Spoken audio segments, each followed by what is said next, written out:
পবিত্র আখেরি চাহার সোমবার এ দিনটি ধর্মপ্রাণ মুসলিমদের কাছে অত্যন্ত মর্যাদা ও গুরুত্বের সঙ্গে পালিত হয়ে থাকে। চলুন আজ জেনে নেই এর তাৎপর্য। ইসলামের সর্বশেষ ও সর্বশ্রেষ্ঠ নবী হজরত মুহাম্মদ সাল্লাল্লাহু আলাইহি ওয়াসাল্লাম এর জীবনে এ দিনটি বিশেষভাবে স্মরণীয়। ফার্সি ভাষার আখের শব্দের অর্থ শেষ, চাহার অর্থ সফর মাস এবং সোমভা অর্থ বুধবার, অর্থাৎ হিজরি সনের সফর মাসের শেষ বুধবারকেই আখেরি চাহার সোমবার বলা হয়।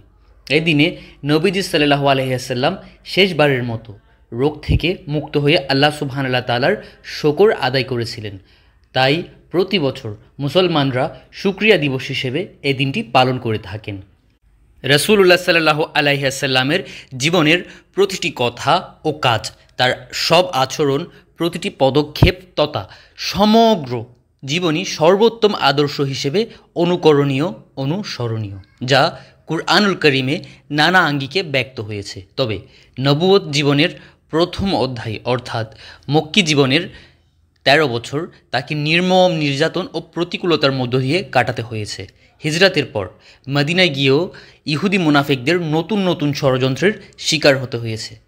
মক্কার কাফিররা মদিনার ইহুদি মুনাফিকদের সঙ্গে যোগসাজশে তাকে অশান্তিতে রেখেছিলেন, নানা কৌশলে তার প্রাণনাশের চেষ্টা পর্যন্ত করেছিলেন। সপ্তম হিজরিতে হুদায়বিয়ার সন্ধির পর মুহররম মাসে ইহুদিদের একটি চক্র লাবিদ ইবনে আসম, যিনি জাদুবিদ্যায় খুব পারদর্শী ছিলেন, তাকে দিয়ে নবী সাল্লাল্লাহু আলাইহি ওয়াসাল্লামকে কালো জাদু করান।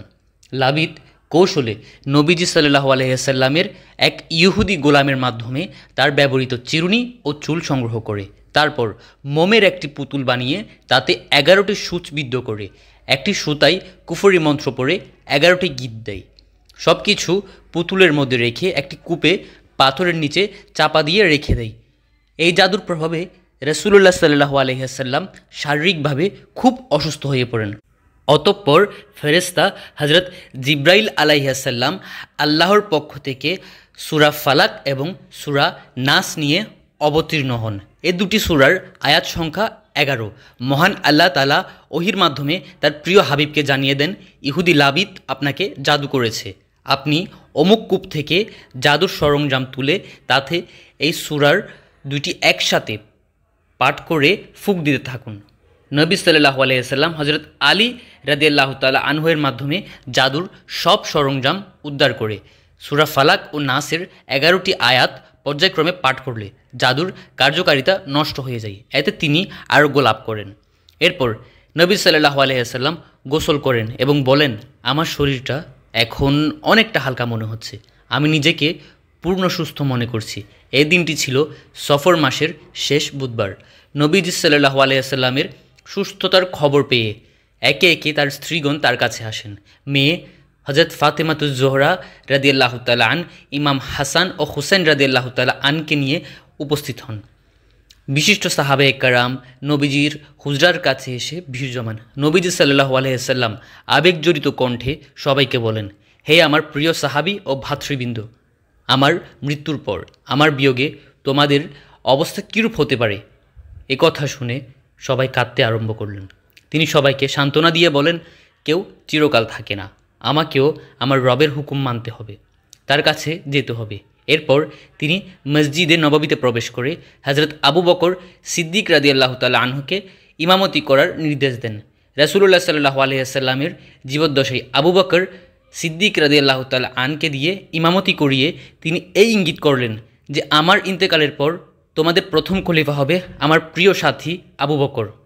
নবীজিকে পূর্ণ সুস্থ দেখে সাহাবায়ে কেরাম খুবই আনন্দিত হন। প্রত্যেকেই নিজ নিজ সামর্থ্য অনুযায়ী দান সদকা করেন। হযরত আবু বকর সিদ্দিক রাদিয়াল্লাহু তাআলা আন তৎকালীন সময়ে প্রায় 5000 দিনার গরিবদের মাঝে দান করেন।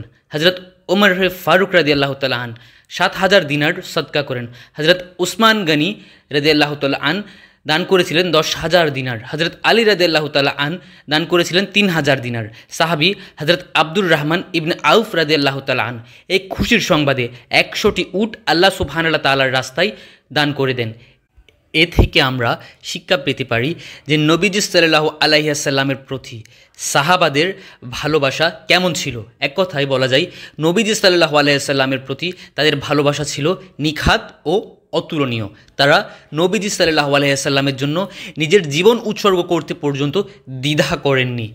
প্রিয় নবী সাল্লাল্লাহু আলাইহি ওয়াসাল্লামের প্রিয় উম্মতদের প্রতি আমাদের অনুরোধ থাকবে জীবনের সব কিছুর চেয়েও যেন আমরা আমাদের রাসূল সাল্লাল্লাহু আলাইহি ওয়াসাল্লামকে যেন ভালোবাসি, তার অনুসৃত পথে নিজেদের জীবন সাজাই। যেহেতু নবী সাল্লাল্লাহু আলাইহি ওয়াসাল্লামের রোগমুক্তির এই দিনটি ছিল সমগ্র জগতের জন্য খুশির দিন, তাই এদিনে আল্লাহর কাছে আমাদের ফরিয়াদ থাকবে তিনি যেন যাবতীয় অকল্যাণ থেকে আমাদেরকে দূরে রেখে সুস্থ এবং সুন্দর জীবন দান করেন। আমিন। আমাদের ভিডিওটি ভালো লাগলে তা লাইক, কমেন্ট এবং শেয়ার করুন। আর রোজ এরকম নতুন নতুন ইসলামিক সত্যি কাহিনীগুলো জানতে চাইলে আমাদের ইউটিউব চ্যানেলটি সাবস্ক্রাইব করুন এবং ফেসবুক পেজটি ফলো করুন। জাযাকাল্লাহু খায়র।